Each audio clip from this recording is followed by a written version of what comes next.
Doctor Yunus স্যারের বক্তব্য নারী পুরুষ সমান অধিকার, এটা নিয়ে নারীদের বিভিন্ন মতামত, তার মধ্যে এই আপুর কথাগুলো যৌক্তিক।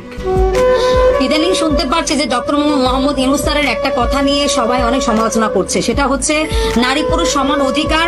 আর একটা ছেলে যখন একটা মেয়েকে ডিভোর্স দিবে, সেটা আগের পুরোনো আইন তো আছেই, ডিভোর্স দিলে কাবিন নামার পুরো টাকা পরিশোধ করতে হবে। আর একটি মেয়ের ক্ষেত্রেও সেই সমান অধিকার হচ্ছে যে মেয়ে যদি স্বেচ্ছায় ডিভোর্স দেয় তাহলে পুরো টাকায় পরিশোধ করতে হবে, সেম টাকা। তো আমি এই ক্ষেত্রে মেয়েদেরকে বলবো যে এ নিয়ে মেয়েরা অনেক চিন্তিত বোধ করতেছে, অনেক মেয়ে অনেক ভাই ভিডিও বানাচ্ছে, বিভিন্ন কথা বলতেছে যে স্যারের এই ব্যাপারটা একদম ঠিক হয় নাই, সমালোচনা করতেছে। তো আমি তোমাদের উদ্দেশ্যে বলবো যে একটা পুরুষ মানুষ আজীবন পরের গোলামি করে সংসার সামলায়, ছেলে মেয়ের খরচ যোগান দেয়, একটা বউকে ঠিক মতো রাখার বাসস্থান তৈরি করে, সারা জীবনের পরিশ্রমের টাকা একটা সংসারে ব্যয় করে, জীবনের জন্য কিছুই থাকে না তার, ঠিক আছে? তো সে পর গোলামি করে রাস্তাঘাটে কষ্ট করে, মাথার ঘাম পায়ে ফেলে কষ্ট করে, দিন শেষে বইয়ের আবার ঝাড়িও খেতে হয়। আর তোমরা মেয়েরা ঘরে বসে কাজ করো, ঠিক আছে, ভালো করে, তোমরাও সংসার অর্ধেক কাজ করো, অর্ধেক সামলাচ্ছ, ঘরের পুরো দায়িত্ব তোমাদের, নারী পুরুষ মিলেই কিন্তু তোমরা সংসার সামলাচ্ছ। দিন শেষে কিন্তু একটা ছেলে যখন ডিভোর্সি হয়ে যায় তার কিন্তু কাবিননামার টাকা দিতে হয়। তো তোমাদের সমস্যা কি তোমরা দিলে? হ্যাঁ, এখানে তো বরঞ্চ আরো অনেক ব্যাপারগুলো আরো ক্লিয়ার হবে। কারণ তোমরা মেয়েরা, আমরা দেখেছি যে বিয়ের সময় একটা মেয়ের যখন বিয়ে হয় তখন ফ্যামিলি আগে থেকে বোর্ড মিটিং বসায় যে একটা ছেলের উপরে কত কাবিননামা টাকা ধার্য করা দিতে হয়। তখন বেশি কাবিননামা হলে ছেলেটা মেয়েকে ছাড়তে পারবে না, ঠিক আছে? তো এখান থেকে অনেক কিছু সচ্ছল হয়ে আসবে, অনেক সীমিত হয়ে আসবে। অনেক ফ্যামিলি এখন চিন্তা করবে যে কাবিননামার টাকা যেহেতু এত টাকা দিতে হবে, তো সেই ক্ষেত্রে আমার মেয়ে যদি ছেলেটাকে ছেড়ে দেয় তাহলে আমার মেয়ের পক্ষ থেকে মেয়ে যদি না দিতে পারে তো ফ্যামিলিকে বহন করতে হবে।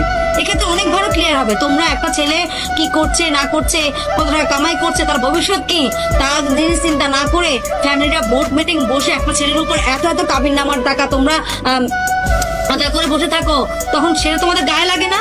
হ্যাঁ, এটা বরঞ্চ এটা করার ডক্টর ইউনূস স্যার যা কিছু ব্যবস্থা গ্রহণ করেছেন, তো এটা তো আরো ভালো হবে যে মানুষ এখন চিন্তা করতে হবে যে একটা ছেলের কামাইয়ের উপরে আমরা কাবিননামার টাকা ধার্য করব। দিন শেষে যদি আমার মেয়ের প্রবলেম হয় তাহলে আমাদের কাবিননামার টাকা দিতে হবে। আর তোমরা মেয়েরা বলছো কি আমাদের শ্বশুর বাড়িতে গেলে এখন আমাদেরকে প্রেশার দিয়ে কাবিননামার টাকা দিতে হবে। কেন প্রেশার দিয়ে কাবিননামার টাকা দিতে হবে? কেন? স্যার বলেছে যে যদি স্বেচ্ছায় ডিভোর্স হয় তাহলে সেই ক্ষেত্রে মেয়েদেরকে পরিশোধ করতে হবে। এটা ভালো উদ্যোগ।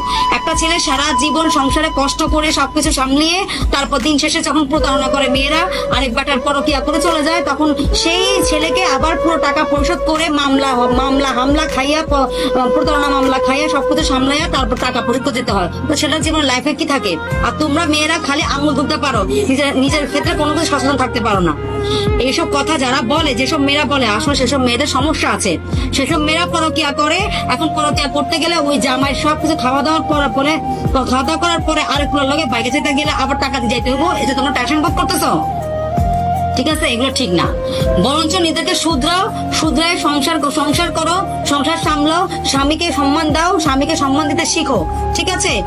তুমি যদি তোমার বউয়ের সাথে, তোমার স্বামীর সাথে যদি তোমার সম্পর্ক ভালো হয়, সংসার ভালো হয়, তাহলে তোমার কাবিননামার টাকা দিতে হচ্ছে না। তাই ভয় পাচ্ছ কেন?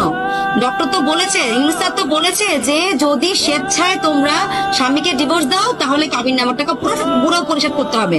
আর ছেলে যদি স্বেচ্ছায় ডিভোর্স দেয় পুরো পরিশোধ করতে হবে। এটা ভালো কথা। এই ক্ষেত্রে তো অনেক ডিভোর্সের হার কমে যাবে, আরো ভালো ব্যাপার। আর কিছু মেয়ে বলতেছে যে তাহলে ঘরের কাজ অর্ধেক করতে হবে, তারপরে বাচ্চা পেটে নিলে ওটারও বিল করতে হবে, ওটার ব্যবস্থা করতে হবে। কেন রে ভাই? একটা ছেলে যে বাইরে কাজ করে, তাহলে তোমরাও সপ্তাহে একদিন ওর অফিসে গিয়ে কাজ করো, পরের গোলামি করো, দেখো বাইরের কাজ করতে পারবা কিনা। একতরফা কথা বললে হবে না, ঠিক আছে? তো যেসব মেয়েরা এসব নিয়ে কথা বলছো, সাবধানে কথা বলো, বুঝে শুনে কথা বলো। আর যখন তুমি তোমার সংসারকে ভালোবাসো, তোমার পরের কাছে কোনো খাওয়ার কিছু নাই বা পরের সাথে কোনো সম্পর্ক নাই, পরকিয়া নাই, তাহলে তো সেখানে তোমার ভয় পাওয়ার কিছু নাই। আর যেসব মেয়েরা এগুলো বলছো আসলে চরিত্র খারাপ, ওরা চরিত্র সমস্যা আছে যার কারণে ভয় পাচ্ছ, ঠিক আছে? ভালো হয়ে যাও, সময় আছে। স্বামীকে ভালোবাসতে শেখো, সংসারকে ভালোবাসতে শেখো, বাইরে গিয়ে বিরিয়ানি খাওয়া বন্ধ করো। ডক্টর ইউনূস স্যারের বক্তব্যে নারী পুরুষ সমান অধিকার, যদি নারী পুরুষ সমান অধিকার হয় তাহলে কাবিনের সমান অধিকার কেন থাকবে না?